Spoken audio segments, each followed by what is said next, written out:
네, 머니스토리 시간입니다. 차명주주에 대한 이야기, 오늘 이 시간 최성열 전문가와 함께 이야기 들어보도록 하겠습니다. 지금 바로 만나볼게요. 안녕하세요, 시청자 여러분. 오늘 머니스토리 강의를 진행할 최성열입니다. 제가 좀 감기에 걸려가지고 목소리가 약간 잠겼습니다. 목소리가 더 좋아졌던 얘기도 있으니까 좀 양해해 주시기 바랍니다. 오늘 말씀드릴 것은 차명주주에 관한 내용인데요. 차명주주가 무엇이 문제인지 말씀드리겠습니다. 그 전에 지난주에 시청자분께서 지난주 강의 내용이 이제 출구 전략에 관한 내용이었죠. 그 부분에 대해서 Q&A 들어온 것 중에 한 가지 사례를 먼저 말씀드리고 시작을 하겠습니다. 지난주에 문의 들어왔던 내용은 창업 10년 차 정도 되는 소기업이지만 코넥스에 대해서 말씀드렸죠. 코넥스 시장에 상장을 해볼까 하고 생각을 하고 있습니다. 코넥스의 상장 기준이 그렇게 높지 않기 때문에 이렇게 생각하시는 분들이 많은데 창업 초기에 지분 투자자에 대한 이익을 환원하고자 생각을 하고 상장을 고려하고 계신데요. 이 부분에 대해서 어떻게 하는 것이 좋은지 한번 잠깐 살펴보겠습니다. 일단 상장 시의 고려사항 지난주에 말씀드렸죠. 필요 자금을 조달하는 경우가 있고 그 다음에 기업 인지도 제고를 하는 경우가 있습니다. 그리고 이번 경우 투하 자본을 환원하는 그런 경우에 해당하는데요. 이 경우에 상장의 기준은 지난주에도 말씀드렸지만 요 세 가지 굉장히 간단합니다. 이 세 가지 중에 한 가지 요건만 충족을 하면 되기 때문에 그리 어렵지 않습니다. 자, 그랬는데 이 상장할 때 절차는 사전 준비, 신규 상장, 그리고 승인까지 받아야 되는데, 자, 이 절차가 의미하는 것은 뭐냐면, 여기 나온 것처럼 자문인 계약 체결을 해야죠. 외부 감사받고 실사도 받아야 됩니다. 그리고 상장 적격성 보고서. 듣기만 해도 까다롭죠. 이렇게 상장이라 하는 것은 이제부터 외부의 감시를 받고 굉장히 까다로운 절차, 이런 것들을 거쳐야 됩니다. 그만큼 기업을 운영하기에 자유롭지 못하다는 뜻일 수도 있어요. 그래서 굳이 상장을 안 하려고 하는 회사들도 많이 있습니다. 그래서 여기처럼 단순히 투하 자본을 환원하기 위해서 상장을 하는 거라고 한다면 굳이 상장을 해야 되는지 한번 다시 생각을 해보시고 그 목적 이외에 투하 자본을 환원하고 투자자들한테 이익을 주기 위해서는 급여를 조정한다든가 배당을 한다든가 여러 가지 다른 방법들이 있으니까 그런 것들을 먼저 고려해 보시고 그럼에도 불구하고 필요성이 생긴다 하면 그때는 상장을 준비하시는 것이 좋을 것 같습니다.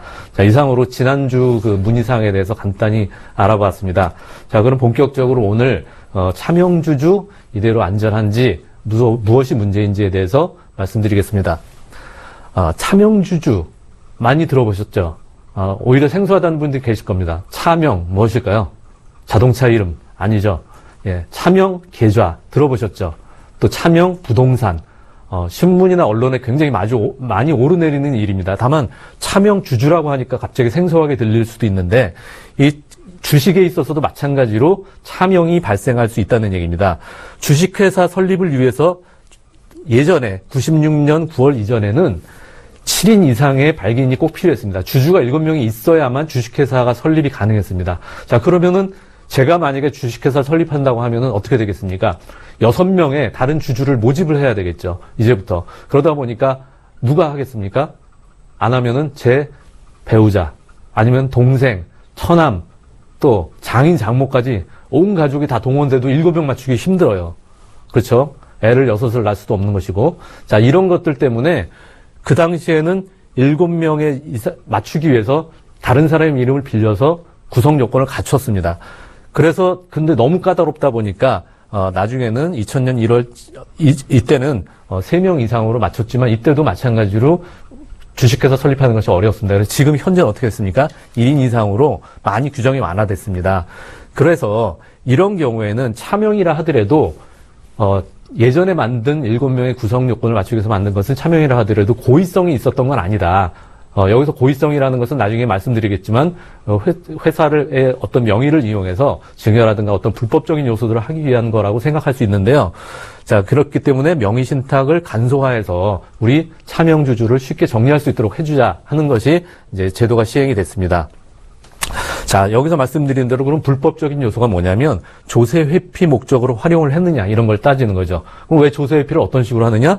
간주취득세를 납부해야 되는데 그것을 회피하거나 배당소득세, 그다음에 상속증여세 이런 것들을 납부하지 않기 위해서 그렇기 위해서 이제 차명주주를 사용했다라고 봤을 경우에는 이것은 악의적인 일이기 때문에 제재를 가하자 이런 뜻입니다. 그런데 그 이전에 한 것은 괜찮다는 거죠. 그래서 가장 중요한 핵심은 조세회피 목적이 있느냐 없느냐 이 사실 유무에 따라서 차명주주에 대해서 제도를 완화시켜주거나 아니면 그거에 대한 제재를 가하거나 이렇게 하는 것입니다. 자, 그럼 이 차명주주는 회사를 운영할 때 무엇이 문제될까요? 일단은 신탁자 하니까 어렵죠. 예를 들면은 주주라고 생각하지 말고 주식이라 생각하지 말고 예금 통장을 은행에 내가 남의 이름을 빌려서 차명 예금을 만들었다 할 때는 내 돈을 그 사람 이름의 계좌에 넣어놓는다는 얘기입니다. 그렇죠. 그런 경우에 돈을 맡긴 사람이 신탁자에 해당하는 건데요. 그런 사람이 갑자기 사망을 했어요. 어떨까요? 계좌를 빌려준 사람은 한마디로 땡 잡았죠. 그래서 자산 가치가 증가했을 때 이런 사람들이 또 사망했을 때 계좌를 가지고 있던 계좌 명의의 사람이 변심할 수가 있습니다. 그러면은 이거는 원래 내 소유다라고 주장을 했을 때 신탁자가 사망을 했으면 증명할 수가 없겠죠. 물론 이 당시에 어떤 서류를 갖춰서 이것은 당신 돈이 아니고 당신 주식이 아니고 빌려준 것이다. 명의만 빌린 것이다. 이렇게 증명을 할 수 있으면 좋은데 그러지 않으면 어려울 수 있습니다. 그 다음에 수탁자 사망으로 인해서 재산권이 상속이 되는 경우 받은 사람이 이거는 내 돈이 아니고 빌린 것이다. 내 주식이 아니다 했는데 그분이 갑자기 돌아가셨어요. 그러면 그 자녀분이 그 주식에 대한 권한을 상속받을 경우에 어떻게 되겠습니까? 그 사람은 아무런 정황을 모르기 때문에 이거 원래 내 건가 보다. 우리 아버지 거였어요. 이렇게 되는 거죠. 그러면은 그 또한 분쟁의 소지가 되는 거죠. 그다음에 가업상속 공제 요건. 가업상속 공제를 하려면 50% 이상 여러 가지 그 까다로운 조건이 있었죠. 우리가 지난 시간에 알아봤습니다. 그 요건을 충족할 때도 차명 주식이 있으면은 제한을 받게 됩니다. 그다음에 시간 경과 시 명의신탁 입증이 어렵다는 거죠. 그래서 국세청으로부터 여러 가지 행정기관으로부터 제재를 받을 수 있습니다. 이러기 때문에 이 차명 주식을 가지고 있다는 것 자체가 회사 운영에 있어서 굉장히 걸림돌이 많이 생길 수 있다는 거죠. 그래서 배당을 하려고 해도 남의 주식 그 사람한테도 배당을 안 하면 안 되죠. 근데 하기도 그렇고 그래서 배당사에도 문제 있고 그다음에 신규 투자나 매각 청산 이런 그 기업 간의 거래가 있을 때도 문제가 될 수 있고요. 말씀드린 대로 가업승계 그다음에 과세 당국의 항상 감시 대상이 된다라는 것 이런 것조차도 차명주주가 있다는 것으로 회사 운영에 굉장히 어려움을 가져갈 수 있다는 것입니다. 그러면 명의신탁이다. 이것은 또 다른 용어가 나왔는데 차명주주 이거는 명의를 신탁을 했다 맡겼다 이런 뜻이죠. 그래서 명의신탁을 입증하기 위해서는 법인을 설립하거나 유상증자할 때 그때는 당연히 내가 주주인 경우에는 내 주식에 해당하는 만큼 실질적으로 돈을 입금을 시켜야만 주주가 되는 건데 그런 것을 입증할 수 있느냐. 계좌에 입금한 내역이 찍혀 있으면 되겠죠. 그 다음에 당초 명의신탁을 입증해서 객관적인 어떤 증거, 어떤 공증을 했다든가 합의를 했다는 계약서라든가 이런 것들이 있으면 괜찮습니다. 그런데 그러지 못할 경우가 대부분이죠. 과거에 배당금을 지급했던 자료, 그 다음에 실질적인 자금의 흐름을 입증할 수 있어야 되는데 사실 대부분의 경우가 이것을 입증하지 못합니다. 이래서 차명주주가 문제가 되고 과세당국에선 의심의 눈초리로 쳐다볼 수밖에 없는 것이죠. 자, 그러면은 명의신탁을 입증하려면은 법인 운영에 있어서 대표이사가 개인 자금이 법인으로 유입된 가수금을 한 내역. 그래서 대표이사가 내 돈을 전부 다 넣었다. 100%.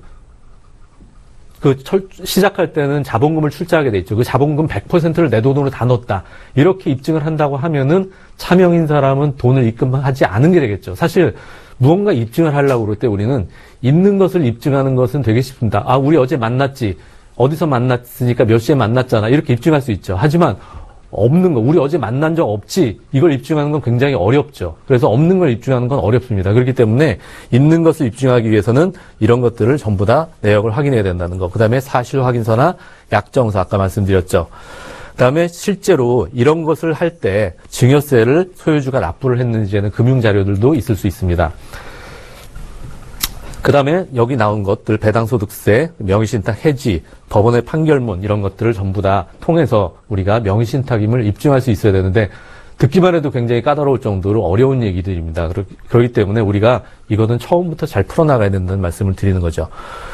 주식의 명의신탁에 대한 증여의제란 말, 되게 어려운 말입니다. 이 얘기는 뭐냐면 증여로 생각하겠다. 이거는 왜냐하면 당시 입증 못하니까 그것은 변칙적인 상속, 그래서 증여를 자식한테 변칙적으로 주기 위해서 증여를 하고선 명의를 빌린 것처럼 했다. 가장을 했다. 그래서 세금을 탈세하기 위한 경우다. 이렇게 국세청에서 먼저 보고 시작을 하는 겁니다. 그것이 의제라는 말이 그런 뜻이죠.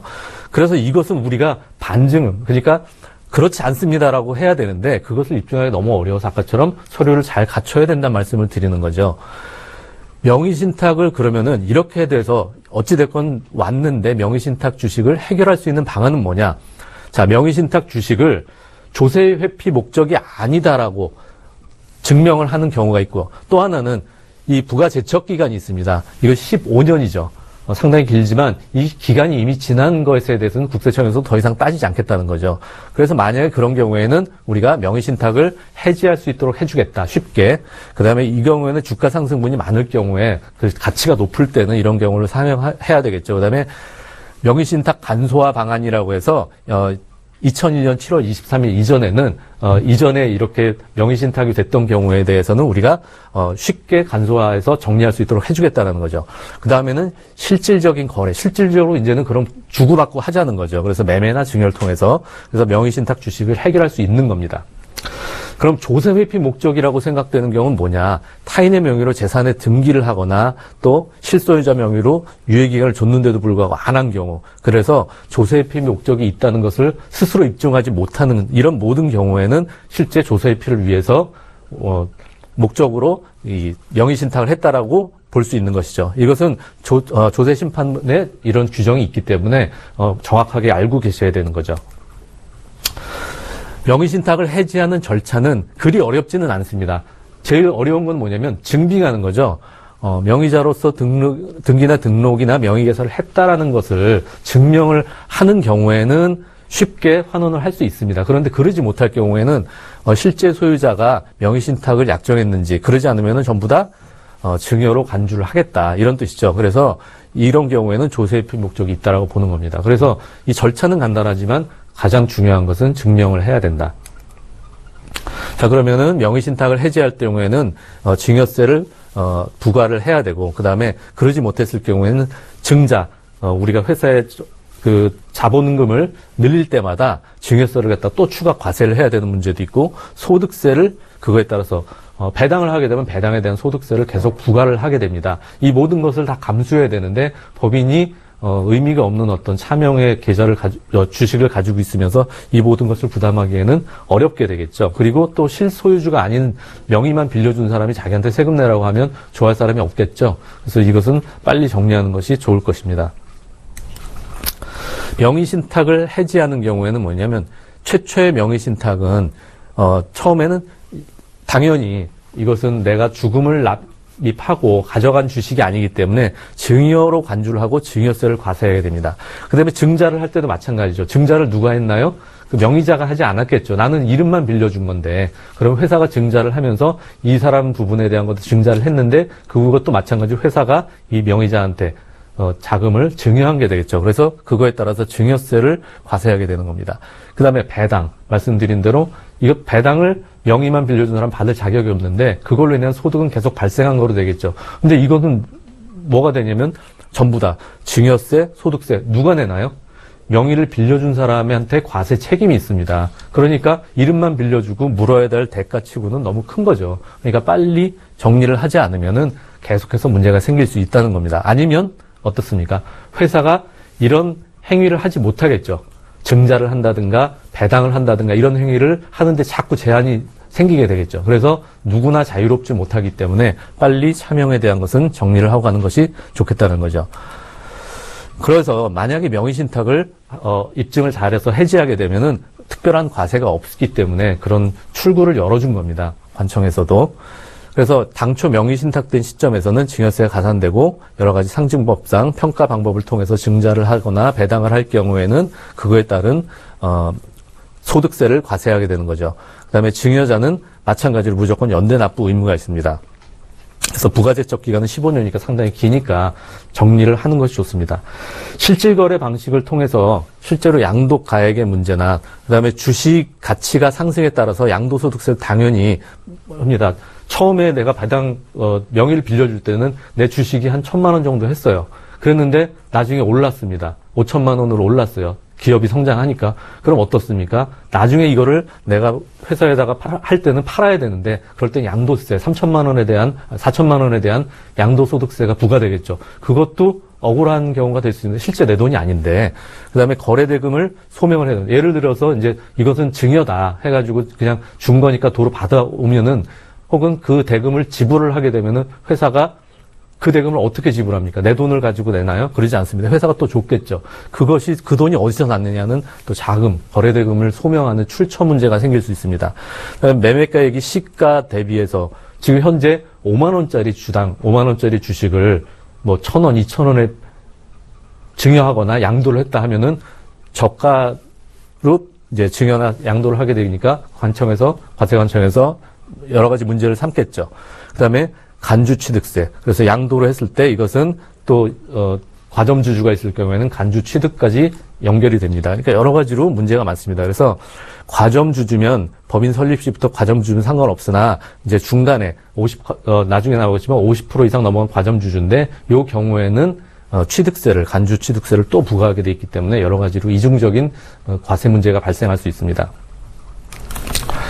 명의신탁 간소화 제도라고 아까 말씀드렸죠. 그래서 이런 복잡한 문제들을 해결하는데 왜 정부에서 과세관청에서 도와주느냐.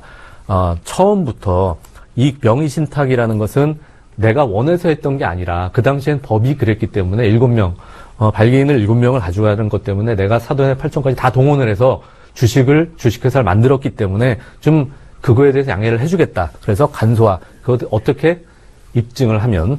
그래서 2001년 이전에 상법상의 회사 설립 요건 때문에 차명주주를 가지게 된 경우에는 간소화 제도를 통해서 구제를 해주도록 하겠다 이런 뜻입니다. 그러한 불가피하게 지인 등의 명의를 빌려서 회사 설립한 경우도 있습니다.